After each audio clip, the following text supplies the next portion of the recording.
Shabbat Shalom, good morning. As we reach the end of the new year, the year on the civil calendar, one of the things that comes out is the list of all the people we have lost in the last year, all of the celebrities.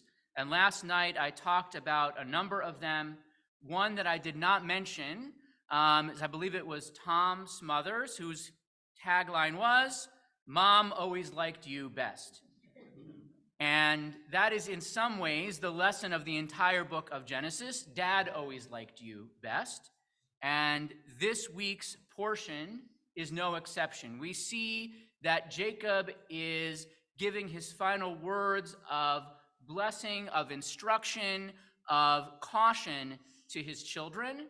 And he feels very differently about his different children. So it is clear that it is Joseph that he always likes you best because of mom. So he loves Joseph because Joseph was the son of Rachel, and Rachel was Jacob's favorite wife. After that, the order gets a little weird when you consider who's next in the pecking order. The firstborn of Leah is Reuben, and you would think that Reuben might be the next in order, but in fact, you have to get all the way down. Number 4 of Leah's sons, Judah, is the one who Jacob likes the best after Joseph. To understand why, we can get an insight, we can read what it is that Jacob says to his sons on his deathbed. He says to Reuben, "Reuben bechori ata, you are my firstborn, my might, and my firstborn in vigor. You are exceeding in rank and honor." Sounds good so far.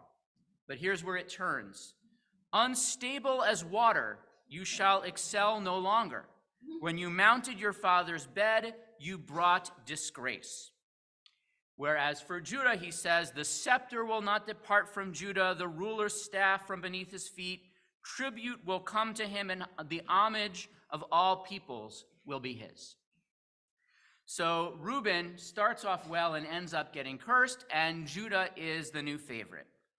And so why is this? There's actually a simple and obvious answer, which you know is never going to satisfy a rabbi, but I have to give it to you, which is that we read earlier in Genesis that there was a point where Jacob was out and about, and Reuben went and lay with Bilhah, his father's concubine, and sure enough, Jacob found out. And so that's the sort of thing that will make Thanksgiving dinner awkward. But what's interesting, it doesn't say anything about what happens next.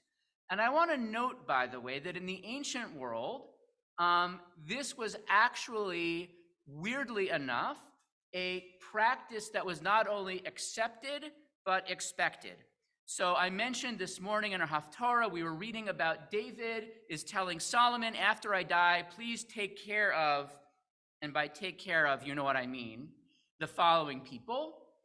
And after David dies, Solomon does not immediately act on those instructions. But in fact, the first thing that happens is that Adoniah, Solomon's brother and rival to the throne, goes to Bathsheba, Solomon's mother, the queen mother, and says, "You know, I would really like to be given Avishag, who was one of my father's concubines." And Bathsheba tells Solomon, and Solomon knows what this means and has Adoniah killed, and then starts to go off and kill all the other people that David told him to kill. You may ask, what is this about? In the ancient world, it was not only customary, it was expected that a ruler had a harem and that they were passed down to the next generation of ruler. It is not something that we understand or expect today, but basically what Reuben is saying is, I am the next one in line. So when Adoniah does it, Solomon knows that Adoniah still has aspirations, and maybe I do need to get rid of all the people who might upset my ruling. So on a simple level, very easy to explain why it is that Jacob does not have warm and fuzzies about Reuben. But I remind you, Judah has his own issues. So Judah ends up having this whole thing with his daughter-in-law. There's a lot of other things. Both of them have some unusual branches in the family tree, and I'll just leave it at that. I want to suggest that there's something else going on, something a little deeper, as we understand the difference between how these two brothers approach life. When the brothers are in Egypt and this stranger who turns out to be Joseph is toying with them, playing with them, he says, you guys go back to Canaan and I'm going to keep Shimon here as a hostage. And so they go back to Canaan and they're in Canaan and they're singing those Canaan days, maybe, I don't know. And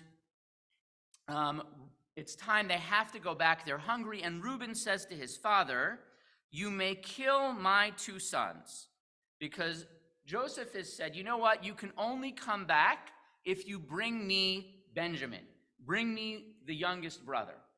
And Jacob is not going to let go of Benjamin. And Reuben says, well, let me take Benjamin, and as my surety, as a deposit, right, I'm not leaving a credit card or my driver's license, I'm leaving my two sons. And if I don't come back with Benjamin, you can kill them in revenge.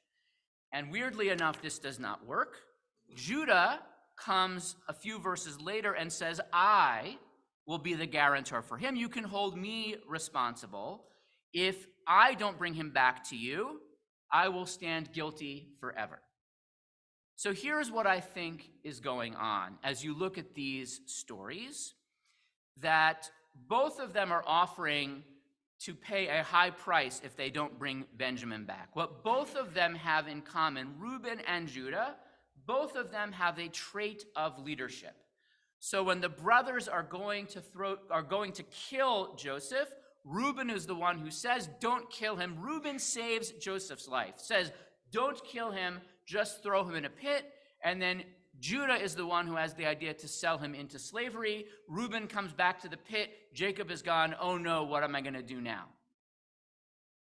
So both of them are willing to, in a moment of crisis, step up. Both of them have the ability, when everything is on the line, to go all in. I am going to give you my sons. I am going to give you myself. But here's the difference. That Reuben, when that moment passes, kind of moves on and goes back to business as usual. So Reuben, when he sleeps with Bilhah, we don't hear anything more about it. There's a midrash that he repented, he felt bad, but he never has it out with his father. He never goes back to his father to apologize. When Judah has the whole thing with his daughter-in-law, he is actually the one who says, you are right, I am wrong. He admits his mistake, and he raises the children from that union as his own. And in fact, by the way, one of those twins is the ancestor of King David. And so you have, similarly, Reuben says, you can have my sons. Well, guess what? He still gets to walk away. Judah says, you can have me. That's the difference between investment and total commitment. And so Jacob knows that Judah is taking on something that is not of the moment, but this is something he is going to carry through, not just when the crisis is happening, but even going far beyond, whereas Reuben is, in the moment of crisis, I'll step up, but then I'm going back, right? I'm going to save Joseph's life, but then I don't manage to carry through and actually get him out of the pit. So I think we can think about that, the difference between Judah and Reuben at this moment, because all of us, I think, when faced with a moment of crisis, many of us have the ability to rise to the challenge, to accomplish astonishing, superhuman, remarkable things, to really do what you could never imagine doing when we are facing a challenge that is extraordinary. The challenge is, does it last? And in fact, that is Judah's criticism of Reuben. Pachaz kamayim, you are unstable like water. Water was here today, but then it runs off, it drains, it evaporates. And that's Reuben. Reuben, in the moment, is there, but the next thing you know, back to the way it was. So as we think about the civil year that is ending, So I want to point out that there are certain years where we still live out the consequences of those years. So we still remember 9/11, and to this day, I still can't take my box cutter on a plane, right? On the other hand, 2020 was, by my count, about 300 years ago. And if we had been here 2 years ago, there would have been masks, there would have been blowers, Mitch would have been taking people's temperatures on the way in. And I mean, we have a few people who are watching online, thank you. But I don't know, when's the last time anyone here wore a mask, right? Right now, someone somewhere in the world could be eating a bat sandwich and we're in for the whole thing again.